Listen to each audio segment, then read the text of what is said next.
Есть стереотип, что ПП это что-то такое будет, ну вот вообще.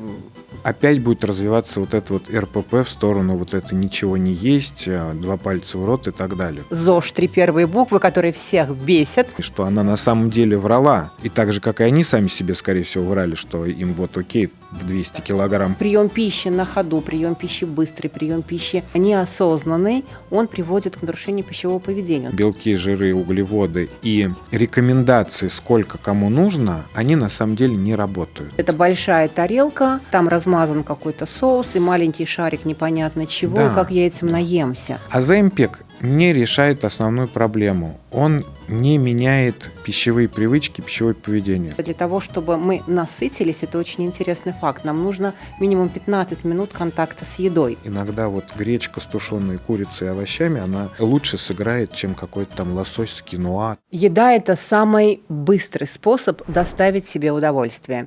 И не только удовольствие, но и повысить уровень нашей жизненной энергии. Как врач-невролог я очень сильно интересуюсь темой еды, и поэтому сегодня пригласила невероятно интересного гостя Сергея Леонова. Это мой очень хороший друг и основатель кулинарной академии. Академия «Зожигай», ЗОЖ, 3 первые буквы, которые всех бесят.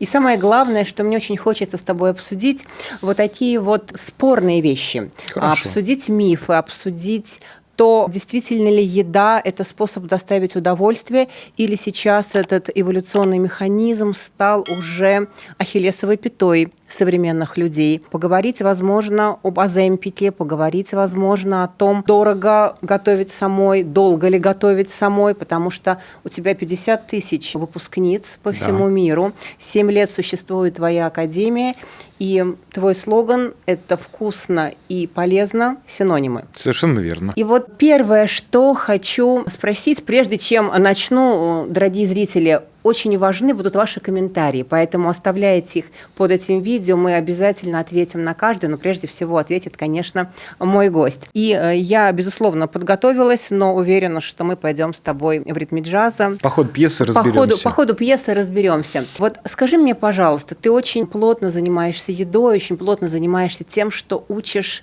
женщин готовить без готовки. Вот этот термин я впервые услышала, когда познакомилась с твоей философией. Готовка без готовки.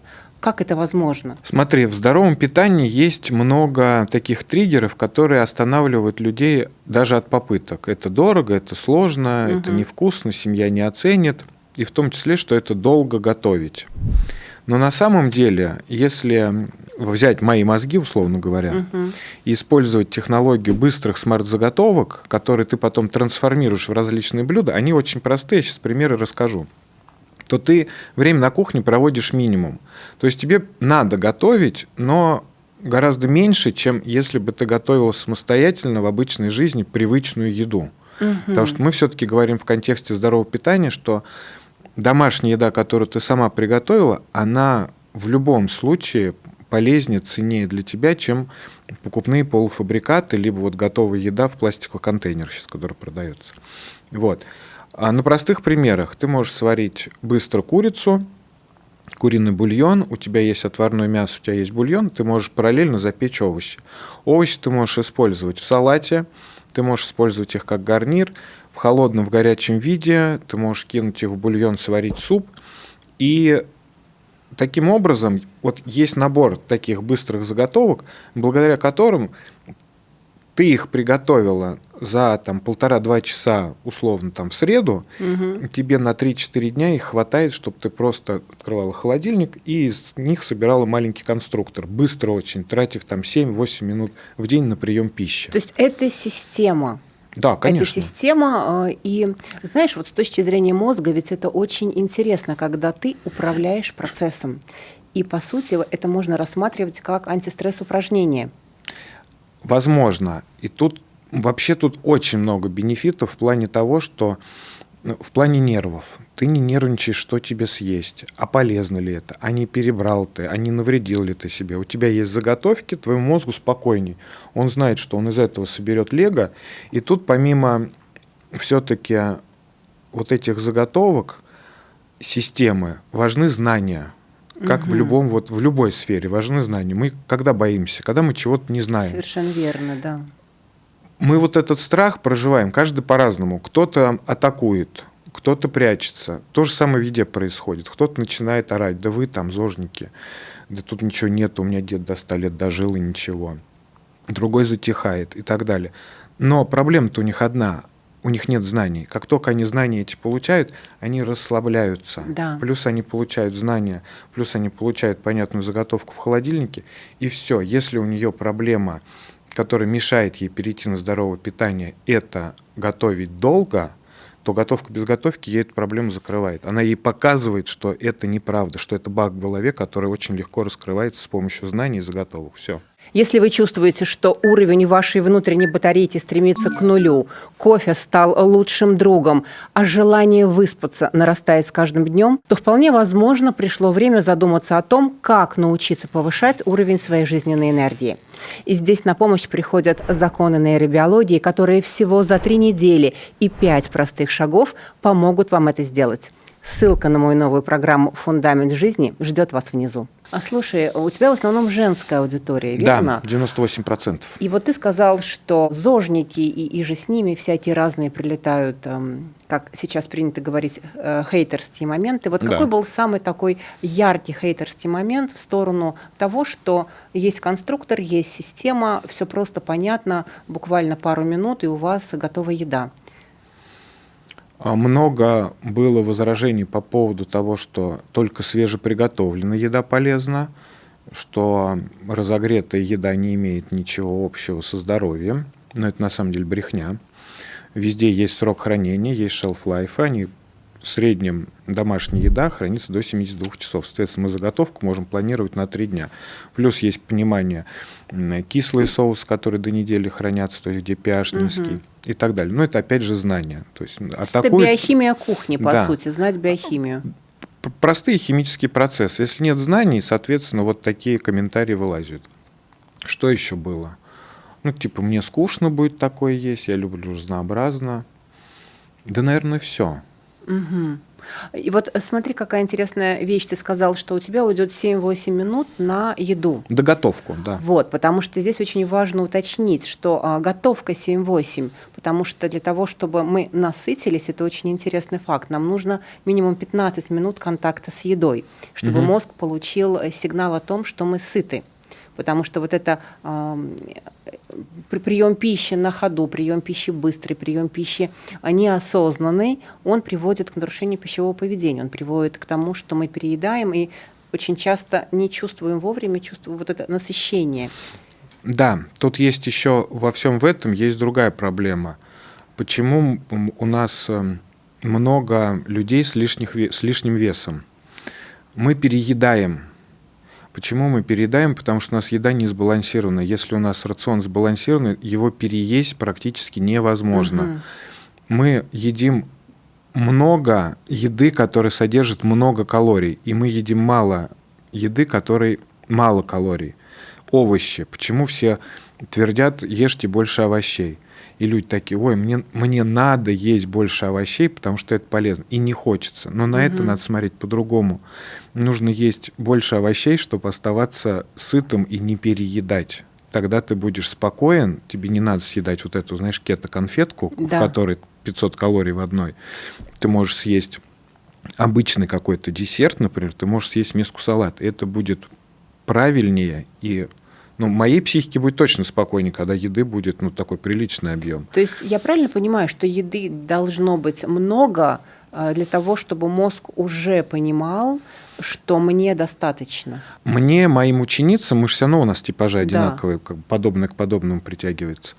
Для нас важно, чтобы еды было достаточно, чтобы не было страха, что я сижу в каком-то лютом дефиците. То есть вот эта большая тарелка, там размазан какой-то соус и маленький шарик непонятно чего, и как я этим наемся. Да, и меня поэтому раздражает, когда говорят: ешьте все, что угодно, просто держитесь в рамках калорийности своей. Но я принес, мы с тобой чуть попозже разберем. Объем, размер, внешний вид все равно критично важен. Однозначно. Ты можешь, я не спорю, что у бургера и у какой-то домашней приличной еды макронутриенты одни и те же, белки, жиры, углеводы. Но ее вот столько, а там это много, красиво, разнообразно, ты это ешь дольше. это интереснее, это более чистый состав, там не 24 ингредиента, там 4 ингредиента. И все это, как раз-таки, если уйти в эту сторону, тогда здоровое питание получается супер простое, супер легкое, супер понятное. Мы просто стали есть говна много. Да, я с тобой соглашусь, потому что мозгу действительно важно, с одной стороны, исследовать, ему должно быть интересно, с другой стороны, ему должно быть спокойно, что ему хватит, и, в-третьих, ему должно быть понятно. То есть Да. есть очень четкие исследования, которые говорят, что понятная, простая еда, она для нашего мозга, ему проще с ней обращаться, она лучше усваивается, нежели еда заморская, к которой мы не привыкли. То есть, условно, мне сырники на завтрак будут более полезны, чем, например, тост с авокадо. Да, в простой еде еще есть гораздо больше всего. Я за собой заметил. То есть раньше, когда типа я шеф-повар с 20-летним стажем, и, конечно, есть профдеформация, что нужно все время что-то фельдеперстовое людям показывать, то есть иначе в тебе нет никакой ценности.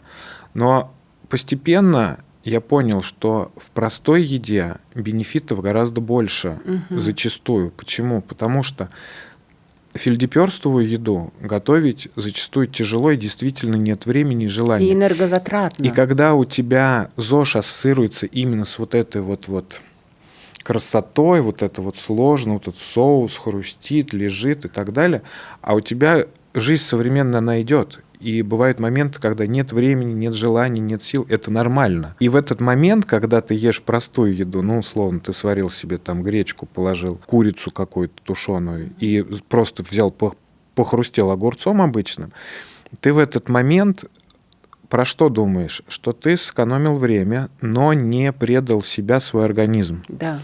Ты его насытил, тебе было вкусно, ты расслабился, потому что тебе не надо было вот это вот хрустеть, ломать и так далее, ты отдыхал во время этой еды. Ты знал, как есть эту еду, элементарно. И простая еда, да, тебе не надо ничего там, гастрономические удовольствия, там, чувствовать вот эту текстуру. Не всегда это нужно. Иногда вот гречка с тушеной курицей и овощами, она лучше сыграет, чем какой-то там лосось с киноа, там, печеной тыквой, хурмой и так далее. Но, кстати, знаешь, на новое мозгу нужно в 9 раз больше энергии, чем на привычное. И поэтому даже вот это исследование нового блюда, новой непривычной рецептуры, это тоже энергозатратный процесс.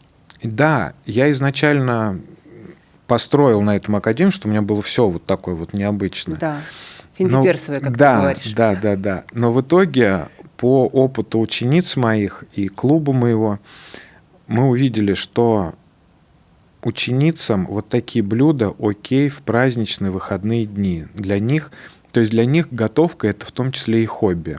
И что-то изучить новое, приготовить какое-то необычное сочетание, попробовать продукт в другом блюде, где бы она его сама не догадалась использовать, она это в выходной может сделать. Но в течение дня она будет использовать более простые рецептуры и приемы. Да. Более адаптивные. Да. А вот это рецепт выходного дня – это такая игра, это исследовательская. Помогает тебе находиться вот в этом пространстве здорового образа жизни. Да. Скажи, пожалуйста, какие сейчас тренды в питании есть в принципе? Куда движется кулинария, куда движется здоровое питание? О чем сейчас говорят на многочисленных учебах, где ты бываешь? Если мы говорим про Европу, то акцент на растительной еде у них становится все больше и больше. То есть во Франции, например, у них питание основное человека было 50 на 50 животное с растительным, они его смещают в сторону 60 растительного, 40 животного. То же самое в Испании. У них прям огромные ресурсы задействуются на то, чтобы, знаешь, даже вот чуть-чуть перестараться, чтобы человек оттуда хоть что-то взял. Я думаю, что так.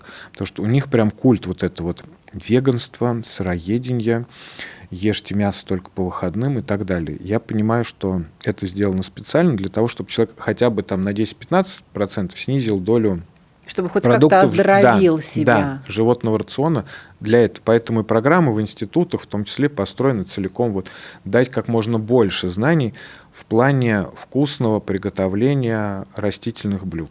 Вот. Слушай, а вот была очень долго так использована теория по группам крови, то есть питание по группам крови. То есть если у тебя первая группа крови, ты мясоед, если вторая там, ну и так, это насколько сейчас это имеет место быть, или же опираются на другие какие-то опорные точки?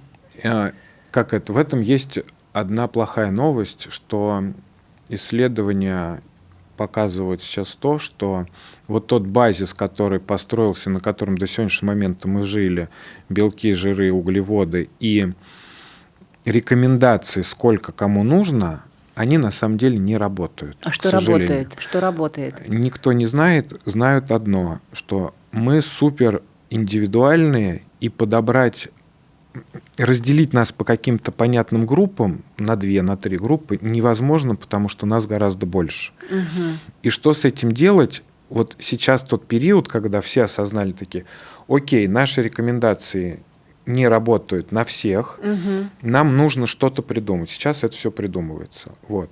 И хорошая новость, есть еще один тренд, это нейрокухня, это связь еды с настроением, потому что депрессивные настроения по всей планете нарастают, и поэтому показывают, как в том числе с помощью питания можно удерживать, балансировать, помогать себе в сложные периоды жизни. Вот это супер интересная история. Это я согласна с тобой полностью. Я приглашала тебя экспертом к себе в академию, обучать моих готовить именно так. И это была очень интересная коллаборация у нас с тобой. Прикол, знаешь, у меня потом... Расскажи прикол. У меня следом, наверное, через несколько месяцев запускался проект «Нейрокухня». И у меня там был живой зум с ученицами. Первый. У меня обычно было все в записи и какие-то чаты поддержки, либо на платформе. И тут я решил провести живое общение с девочками, как зажечь их вот этой идеей, как питаться для того, чтобы нервы были в порядке. Выхожу в Zoom, говорю, я хочу вас всех видеть. Нажимаю вот эту раскадровку, и такие вот эта раскадровка идет, там человек 100 онлайн было, и я смотрю, а там все лица твои. Я такой, здрасте. Да, здрасте, да, все знакомые лица, но мои очень продвинутые на самом деле, потому что вот чем отличаются те, кто приходит ко мне в академию? Им очень важно понять механизмы, механику, алгоритмы, устройства, чтобы всем этим управлять. Сидели с ручками, записывали. Сидели с ручками, записывали. И, кстати, то, что записано и превращено в твердое, мысль, превращенная в твердое, она лучше мозгом и запоминается. Сам всегда так делаю. Это действительно очень важный момент. Знаешь, когда мы пишем от руки, это очень сложный процесс, потому что у нас включается лобная доля, у нас включается центр письма, и очень много центров, в принципе, активируются для того, чтобы мы вынесли мысль на бумагу. И в это время мозг прям кипит от своей активности. И вот скажи, раз мы уже говорим про кипение мозга и про то, что у нас очень много, как выясняется сейчас, общих учениц, вот в нейропитании какие тренды? То есть что такое нейропитание? Давай расскажем, потому что наверняка эта тема для многих новая, интересная, то, что она полезная, это без вопросов. Вот есть какое-то здоровое питание, условное. Мы его все понимаем прекрасно. И вот оно, например, у нас в центре с тобой находится. И вот у нас ромашка, стол красивый такой. Вот каждая ромашка мы можем рассмотреть. Кожа, здоровый внешний вид, фигура, что еще хочешь, волосы, все нервы, придатки кожи, волосы, ногти. Эмоциональное состояние и так далее. Качество сна, давай туда тоже положим. Все вот это. Какой бы мы лепесток ни взяли, мы все равно придем вот в этот центр. И он будет плюс-минус очень похож. И в этом есть вот эта волшебная таблетка, которую все ищут и не могут никак найти. А она есть, она просто не такая легкая, как всем хочется. Все же хотят прям все хотят раз и быстро. в наушники помедитировала, и все случилось. Да. Тут надо немножечко напрячься. Вот. Если мы говорим про нейропитание, то мы поступаем простым путем. Мы в первую половину дня едим еду, которая дает нам энергию. А во второй половине дня мы выбираем ту еду, которая помогает нашему организму перейти в стадию вот этой регенерации, расслабления, чтобы мы успели восстановиться в течение дня. В принципе, все. Да. А дальше у нас все те же каноны: достаток клетчатки, разнообразие, щадящие методы обработки, достаток белка, пробиотики, это ферментированные продукты разные, и овощи, и кисломолочка, и так далее. И мы к этому приходим все равно. Прием пищи там за 3-4 часа до сна, трехразовое питание, если нет каких-то основных ограничений, достаток воды. И вот оно, опять мы с тобой сюда пришли. Да, то есть, по сути, это важнейший пазл нейробиологической страховки. Да. Когда мы понимаем, какие нам нужны молекулы, какие нам нужны аминокислоты, строительные кирпичики, то же самое лего, для того, чтобы запустить достаточный уровень своей жизненной энергии, для того, чтобы мы были утром бодры, веселы, стройны, Да. а к вечеру мы в рамках своих же биоритмов начинали приходить ко сну в нужном состоянии. И мы опять приходим к тому, что нужны знания. Мы поймем, вот, например, серотонин, главный гормон у нас, вырабатывается где он у нас? Мы знаем, не в голове, вот здесь вот он у нас. Я сейчас сразу дам пояснение, потому что мы с Сергеем говорим, возможно, на своем, на птичьем, но серотонин – это нейромедиатор, который все называют нейромедиатором счастья, а на самом деле это не так, это нейромедиатор, который повышает нашу толерантность к несчастью, нашу стрессоустойчивость. И, кстати, из него вырабатывается мелатонин, мои дорогие, то есть качество сна зависит от того, как вы проведете день. Так вот, до 90% серотонина вырабатывается в кишечнике. Вот. И поэтому очень важно понимать вот эту взаимосвязь, что нам нужно есть для того, чтобы было достаточно строительных кирпичиков для серотонина, для дофамина, для мелатонина. И это и есть нейрокухня. И это и есть та часть страховки нейробиологической, о которой мы говорим. Потому что, не зная, что тебе нужно, ты не сможешь прийти туда, куда тебе надо. Конечно, будешь метаться. Опять же, тут серотонин – главный гормон, и ты понимаешь, сложная ситуация, что-то в жизни произошло. Ты знаешь группу продуктов, которые тебе помогут. Ты ее можешь, если тебе прям совсем, вот, кранты, вот там вот ты находишься, ты в течение дня, то есть основную свою продуктовую корзину делаешь из продуктов, которые помогают тебе этот гормон получить. И он тебя чуть-чуть вычухивает. Я не говорю, что ты прям раз, все, проснулся, ничего не было. Естественно, конечно. Но ты более стабильно, мягко и ровно выйдешь. Как здоровый человек. Здоровый человек, он все равно вирус подхватит. Но он проживет его 2-3 дня, а другой 2 недели под капельницей, неизвестно, вычухает его или нет. Да, и, кстати, почему мы говорим про питание? Потому что и триптофан, и тирозин, те аминокислоты, из которых образуются обсуждаемые нами нейромедиаторы, серотонин, дофамин, называются незаменимыми. То есть организм их сам просинтезировать не может. Да. Мы обязательно должны их получить с помощью тех или иных продуктов. И это те кирпичики, которые важно знать. Кстати, Сереж, что ты думаешь по поводу оземпика? Потому что сейчас нарушение пищевого питания это та самая волшебная таблетка, да, именно в плане сброса веса, потому что большинство людей, имеющие лишний вес, прям кинулись туда. Про оземпик, насколько я знаю, он еще исследуется, молодой препарат, какие-то есть у него побочки. Не буду говорить, не погружен в процесс. Знаю, что разрабатываются аналоги его следующего поколения, которые будут уже более стабильные в плане эффекта. Скорее всего, это войдет в какую-то норму, как мне кажется, и объясню сейчас почему. Проблема лишнего веса огромная. Не только у нас в стране, это, в принципе, мировая тенденция развитых стран. Лишний вес – это что? Это сигнал о том, что человек нездоров уже. Нарушение пищевого поведения, как правило. У него болячки. Болячки надо лечить. Государству лечить болячки нужны денежки. Денежки тратиться туда не хочется. И чем больше людей, которые меньше продуктивны и больше ходят по больницам, они как бы не очень выгодны. Поэтому в любом случае какой-то препарат будет разрабатываться, помимо общей истории здорового питания и так далее, какой-то пропаганды, какой-то препарат, я уверен, что появится. Где я вижу проблему? Первая волна, что сейчас мы имеем? Бодипозитив ушел на нет, и в моду вошел не здоровый человек, а снова прям ультрахудой. И это тоже для меня не очень хорошо. Мы все разные. Я по себе знаю, по своим ученицам, что не обязательно быть прям кожа до кости. Это зачастую тоже говорит дефицит признак белка. Нездоровья, на самом Признак деле, зачастую. да, недостаток белка там у людей, которые 40+, как я, это уже проблема с гормонами будет. В нашем возрасте, если у тебя нет хорошей генетики, мама, папа не дали что-то другого, тебе в любом случае наращивать мышечную массу, ее поддерживать, для того, чтобы ты оставался молодым, функционировал как можно дольше, был продуктивным.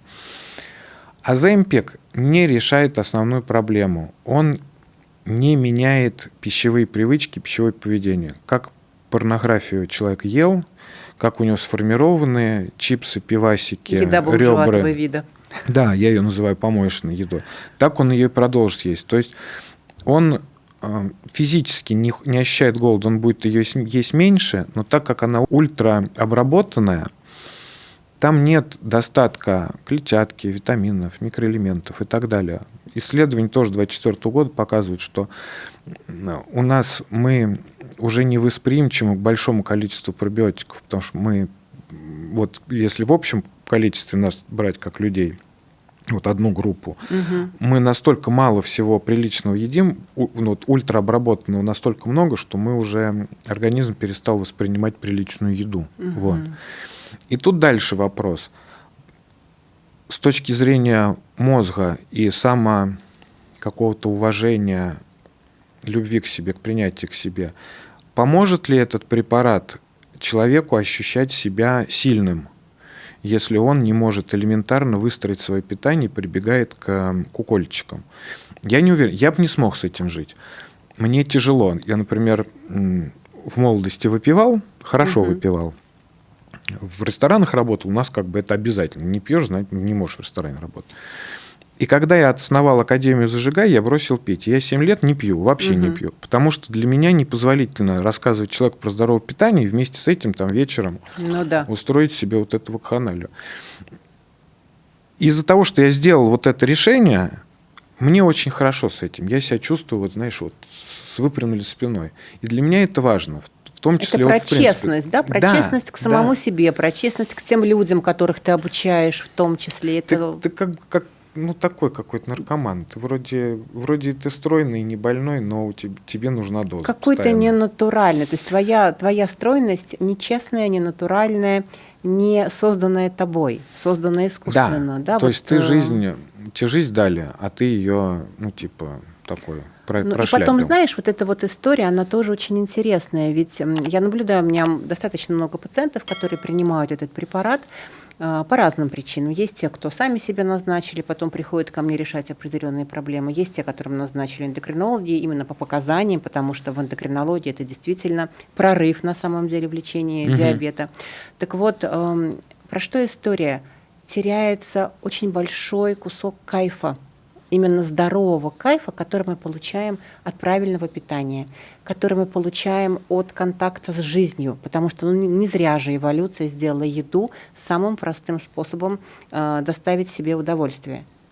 И когда ты не ощущаешь вкуса, не ощущаешь вот этого правильного эволюционного контакта, очень большая часть удовольствия у тебя выпадает, и есть риск начать искать это удовольствие другими совершенно не экологичными, скажем так, путями. Поэтому это тоже очень такой дискутабельный вопрос, я бы сказала. Очень. Надо понаблюдать, потому что это как шоу за стеклом сейчас мы имеем. По показаниям, окей, никто не спорит, никто туда не полезет. Но когда начинается вот это самодурство, зарождается огромный тренд. Вупи Голдберг похудела там в свои 180 лет. Забыл, как зовут певицу. Она пропагандистка была бодипозитива, она прям очень крупная была, резко похудела. Не Адель? Нет, не Адель. Как? Лана Дель Рей. Нет. Лана Дель Рей нормальная еще была. Дорогие наши, кто смотрит, напишите в комментариях, о ком мы не можем вспомнить. Вот. Но суть в чем? Она вела за собой огромное количество людей, она вселяла в них веру, что уважение к самой себе, принятию такая какая-то есть. И тут она резко худеет. Что у них в голове срабатывает? Их беспокоило даже не предательство с ее стороны, что она на самом деле врала. И так же, как и они сами себе, скорее всего, врали, что им вот окей, в 200 килограмм плюс. Потому что это тяжело, это некомфортно, не надо врать никому. Это нездорово. Одно дело, когда ты, ну, как бы объемный, это одна история. Другое дело, когда ты уже прям вот катастрофа. Я так понял, что их затриггерило, что они не смогли себе позволить то же самое, потому что в Америке Оземпик стоит сумасшедших денег. Там, до 5 он и тысяч. везде стоит не очень, Вот. скажем так, бюджетно. И это может привести к тому, что опять будет развиваться вот это вот РПП в сторону вот это ничего не есть, 2 пальца в рот и так далее. Потому что люди будут хотеть этого результата, но так как не имеют возможности заказать этот дорогой препарат, они будут... Опять вот фрустрированная огромная часть людей. И мы как бы людей. откатились опять назад в 90-е годы, когда будут клизмы там и так далее, вот эта вся история в супермоде, и это приведет к нежелательным последствиям для многих. Скажи, пожалуйста, а что вот с твоей точки зрения здоровое питание? Я знаю, что у тебя есть чудесная дочь. Вот как ты Марии Сергеевне рассказываешь о том, как правильно, что надо? Ты знаешь, на своем примере рассказываю, показываю. С детства у нее сформировано. Она пробовала и укроп, он ей не нравился, плевалась. В общем, все она пробовала. У нее всегда в тарелке были овощи, фрукты, ягоды, но ей никто никогда не отказывал в всяких вот этих киндерах, гадостях вот этих. То есть у нее нормально сформировано отношение к еде, она четко знает, что если хочется неполезной еды, надо сначала съесть нормальной полезной еды, как она ее называет. Вот. И было очень много приколов. День рождения мы отмечали в каком-то лофте, и там много дней рождения происходило. И оказались в соседнем лофте одна из моих подписчиц. И они с таким живым интересом наблюдали, что будет моя дочь. Что будет есть дочь. А она, понимаешь, как назло, она взяла овощные палочки в стаканы и пошла всем раздавать овощные палочки. Звезда. Я смотрю на нее, я говорю, как будто я тебе заплатил. А ей там 3 или 4 года мы, по-моему, отмечали. Ну, что она там, как ты с ней договоришься, никак. Это невозможно. Вот. И у нее так сформировано. Она приезжает к бабушке, говорит, а где огурчики, где... Ну, то есть у нее есть какая-то линейка продуктов, которую она ест, и есть, которую она не будет есть. Но я думаю, ну окей, потом как бы это все разовьется. И обязательно взаимодействие с ребенком. Мультики тоже не запрещаю, но отвлекаю постоянно. Говорю, пойдем что-нибудь на кухне приготовим. Она любит эксперименты, любит смешивать. Вот мы всякие смузи, вот эту историю делаем, овощи, фрукты, потом мы их замораживаем, пробуем, и все вот это вот, оно же все равно сладкое, оно все равно вкусное. И поэтому у нее нет какого-то пристрастия к, ну, прям совсем к сладким историям. А у тебя есть конфеты? Дома нет. Ну, то есть дома этого она не ест, потому что ты, в принципе... Нет. То есть вот это самый простой, на мой взгляд, правильный способ не дать ребенку это съесть, просто не покупать. Просто не приносить домой, не искушать, как я говорю. Не искушайте ребенка. С точки зрения вот понимания вообще картины всей, у меня там стоит сироп топинамбур, никакого сахара не было, но вот топинамбур стоит для ребенка, потому что, ну, мне как-то спокойнее, знаешь, что вот там гликемически пониже, что-то там есть, думаю, ну, все равно лучше. И она знает, что у папы сахара нет, она такая, ну, можно там лимонад сделаем мне, лимон мы с ней выдавливаем, топинамбур, водой разбавляем, она все это сама делает, пьет, ей классно. Вот через контакт, через пример. Но контакта больше. Да, дети нас не слушают, они на нас смотрят. То есть у тебя в тарелке лепить, овощи, вот какие-то, верно? да, вот это вот все, она будет это. То есть ты еще и мелкую моторику с ней развиваешь параллельно? Она любит это, да. Но сейчас меньше уже, честно. Насколько она, вот мне этот момент как исследователь очень интересно, потому что я работаю с детьми в своей клинике, насколько она несет это своим друзьям. Вот то, что ты ей прививаешь, то, что для нее является нормой жизни, насколько она это уже рассказывает своим подружкам, там, ребятам в саду? Она хвалится. Мы с папой пельмени лепили, у всех глаза вот так вылазят. Я вот им сейчас скажу, что там цельнозерновая мука была и кабачки вместо сала. И вообще плохо станет, они тебе не поверят. Это прям здорово. И, ну, наверное, ты этим гордишься, да? То, что вот ты знаешь, Мария такая. Я бы не сказал, что я горжусь. Мне спокойно очень от этого. Я за ней наблюдаю, да. Она развивается, бывают у нее разные моменты, в том числе и в питании. Но мне очень спокойно, что она любит винегрет, она любит борщ, она не любит торты, она может ягодки сверху съесть. Всегда между тортом и ягодками съест ягодки. И мне от этого супер спокойно, что вот эту вот основу я заложил. Сейчас мы хотим чуть-чуть спорта добавить, чтобы привычка была. И как бы я ее, в принципе, могу уже так... И ты за нее спокоен. Да, а за себя горд. Ну скажи, что ты за себя горд. горд, что хорошо, у тебя да. получилось. Да, ведь да, это да. для многих Я переживал, просто... да. Конечно. Я переживал, потому что, во-первых, я сам с особенными пищевыми привычками, и я переживал, что с моей генетикой, и у мамы Марии Сергеевны генетика такая, что мы склонны к полноте, и мы оба булочные, мы любим булки. Прям вот Но просто это, разные. кстати, передается действительно. А она чуть-чуть как-то к ним очень спокойно дышит. И вот знаешь, здесь очень интересное наблюдение. То есть, с одной стороны, генетика влияет, и пищевые привычки передаются по наследству, но больше они передаются через ту среду, в которой растет ребенок. Знаешь, так интересно, я в институте в Испании нам рассказывали, что микробиом матери переходит к ребенку. Да. И я был очень рад, потому что я склонен заболевать. А мама Марии Сергеевны, я говорю, прям вот ДНК и делать универсальных людей. Ничего никогда вот чуть-чуть не берет. Потом сижу, думаю, у меня мама тоже чуть-чуть никогда нет. Я только Мария Сергеевна чихнет, я ложусь. Думаю, что-то где-то не то.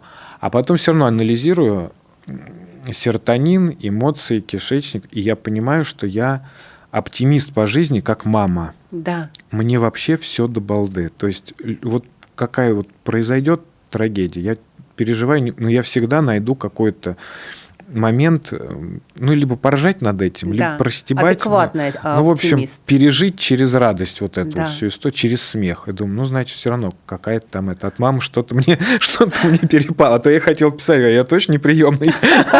Что-то тут не сходится у меня. Слушай, а вот еще такой интересный вопрос. Уже вот раз мы пошли к Марии Сергеевне, к ее пищевым привычкам, к ее взрослению, вот как детский врач, невролог, прям вот хочу задать этот вопрос, потому что на лекциях очень часто, особенно когда я рассказываю про СДВГ, про то, как питание влияет на поведение, и привожу огромные научные исследования, которые говорят о том, что сахар очень сильно может возбуждать детей, что различные пищевые добавки, например, глутамат натрия, категорически нужно убирать. И надо уметь читать упаковки, когда ты покупаешь что-то ребенку.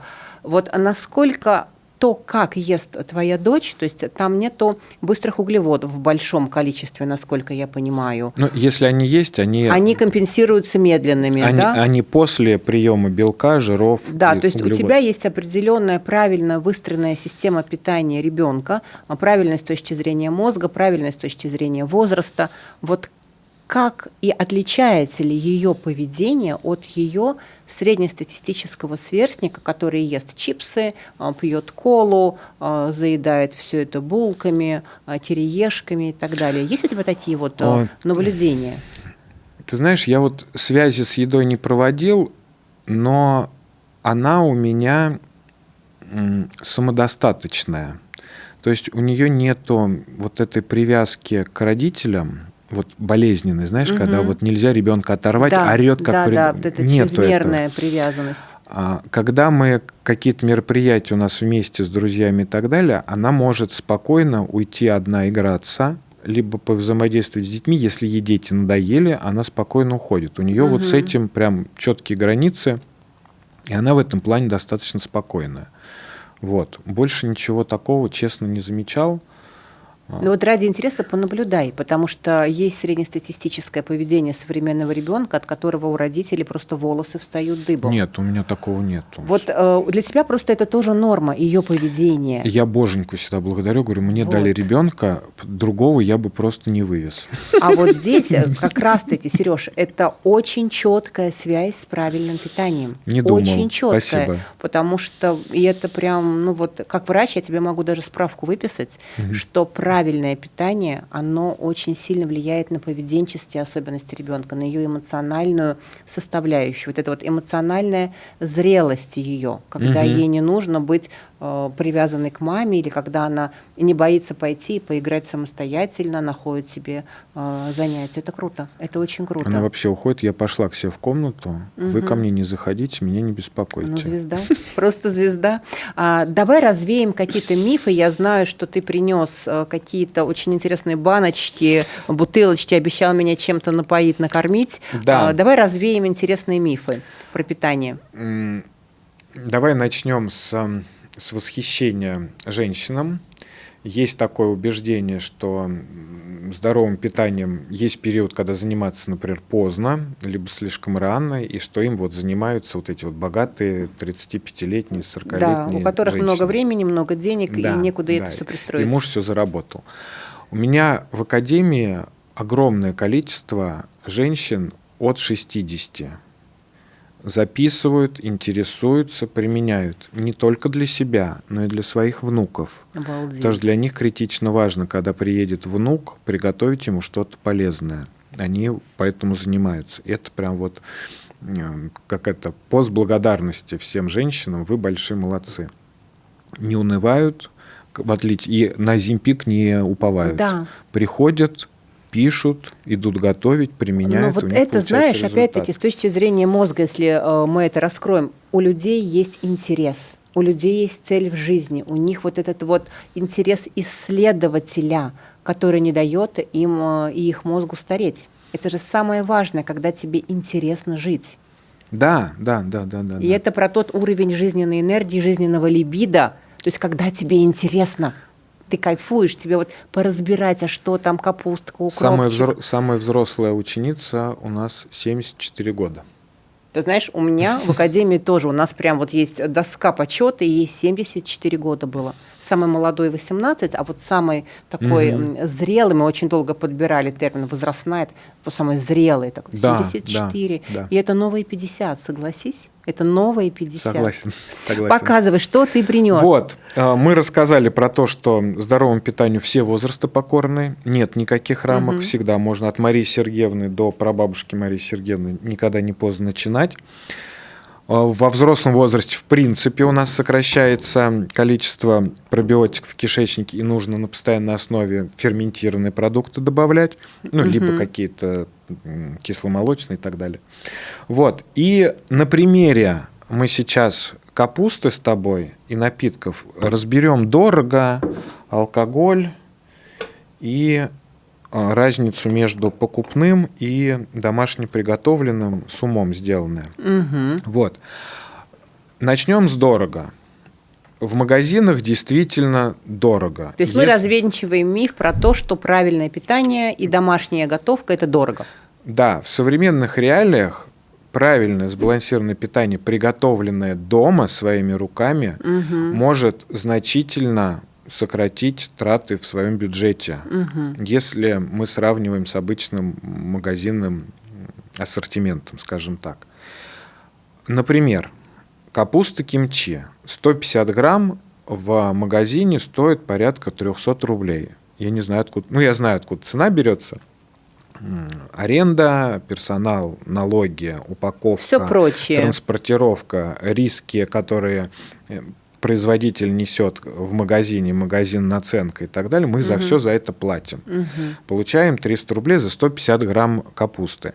Вот здесь у нас килограммовая банка, но здесь грамм 600. Это ты готовил? Это готовил я. Здесь себестоимость 70 рублей всего. Вот. Понятные продукты, полезные пробиотики. Кимчи – одна из самых полезных ферментированных капуст, которые существуют, благодаря рисовой замазке, с которой она ферментируется, вырабатываются особые пробиотики, особая палочка, которая нам супер важна. Плюс у нас здесь мы не стали использовать рыбный соус в классическом варианте и добавили водоросли. Так как Россия, центральная часть, это йододефицитная зона, водоросли чем больше в рационе, тем лучше. Поэтому здесь вот мы добавили. И, кстати, водоросли очень полезны, так же, как и кимчи, для правильной работы митохондрий наших энергостанций. То есть кимчи – это прям золотой продукт на самом деле с точки зрения нейропитания. Плюс тут, например, если мы говорим питание для зрелых женщин, у нас здесь есть кунжут, черный, белый источник дополнительной кальция, на что мы обращаем внимание.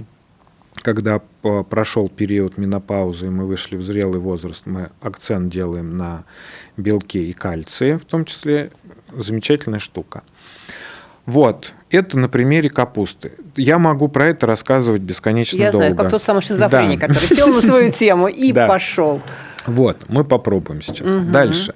Тема алкоголя. Я свято уверен на своем опыте, что никакой дозы безопасной такой прям вот алкоголя нету, и у меня есть куча альтернатив, которые могут заменить человека, если ему вот еще вот эта механическая привычка чокнуться на Новый Да, год, что-то она налить осталась. красивенькое. Да.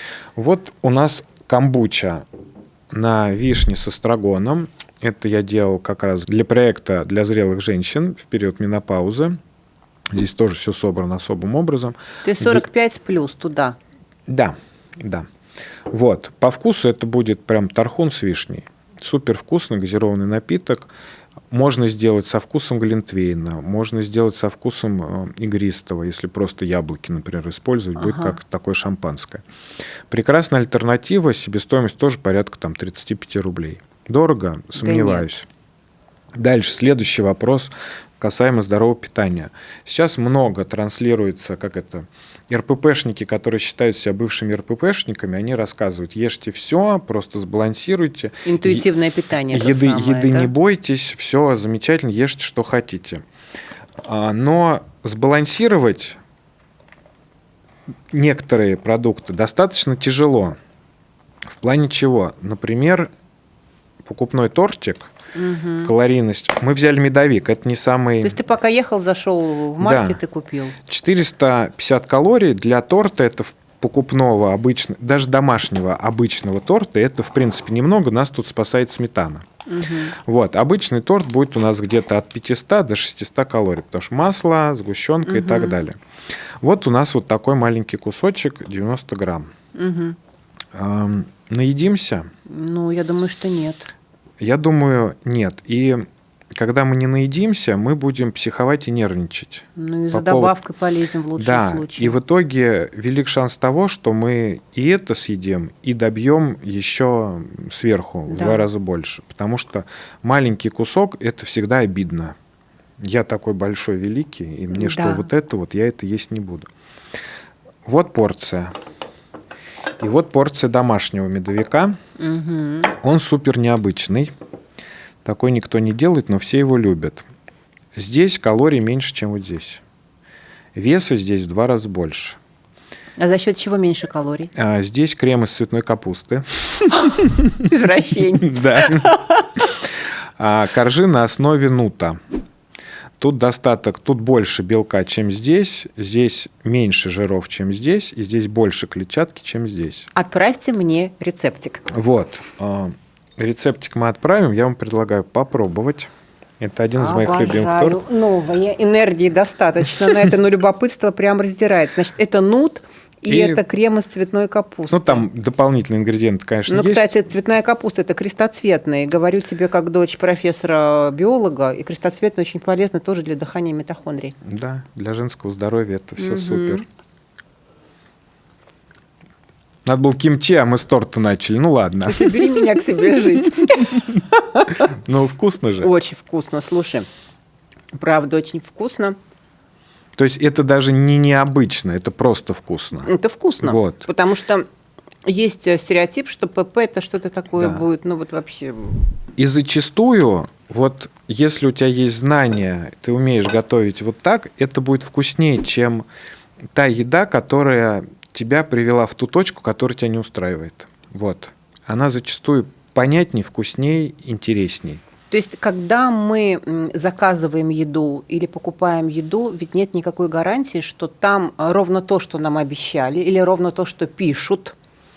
И плюс это всегда мы рискуем перебрать калории, перебрать чего-то того, мы что рискуем уйти в дисбаланс. Всегда мы уйдем мы будем переупотреблять жиров неполезных. Мы все любим, все очень любят жиры, они очень полезны. Я не спорю. Орешки, авокадо, вот эта вот вся история, это все полезно.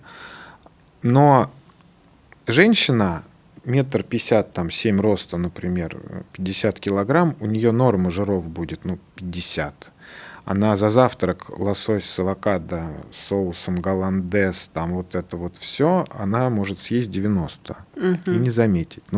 Жиры полезные. Ну понимаешь? Да, и едим. Вечером там из вкусвилла макароны с какой-нибудь бризолью. Они все в масле, чтобы они не сохли. Это технология такая, чтобы удобно было.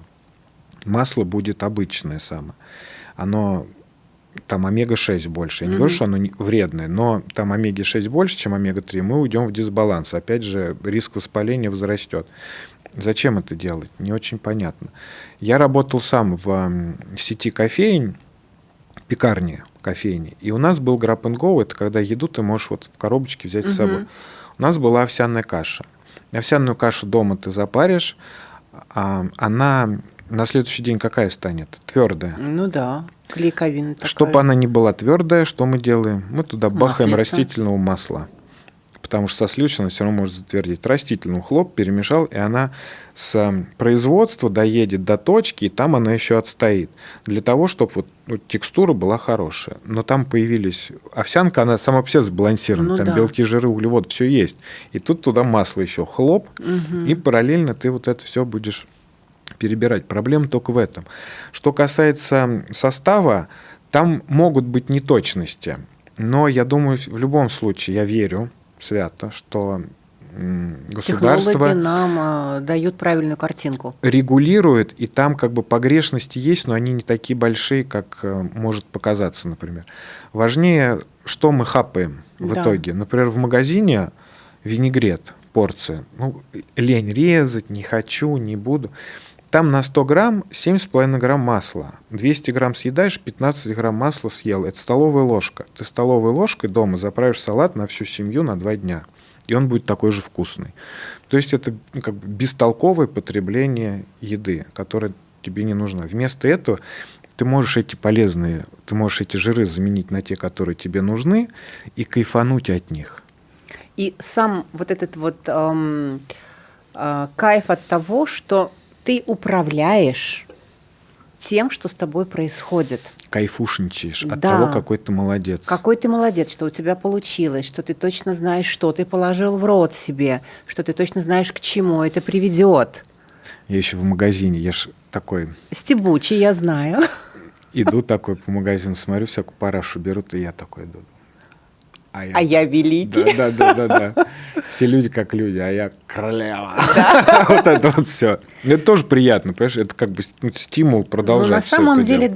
да, когда тебе доступны знания, которые на самом деле сейчас не тайные, но это тот тренд, куда мы пришли в долгую. То есть если ты хочешь жить долго, если ты хочешь жить качественно, на высоте энергии, на высоте своих возможностей, Да. реализовывая весь свой потенциал, но прежде всего нужно думать о том, что ты ешь, с кем ты живешь, и как ты двигаешься. Вот, пожалуй, 3 вот эти вот. Ну, еще с тем ты, как ты спишь. Как ты спишь, с тем ты живешь, что ты ешь, как ты двигаешься.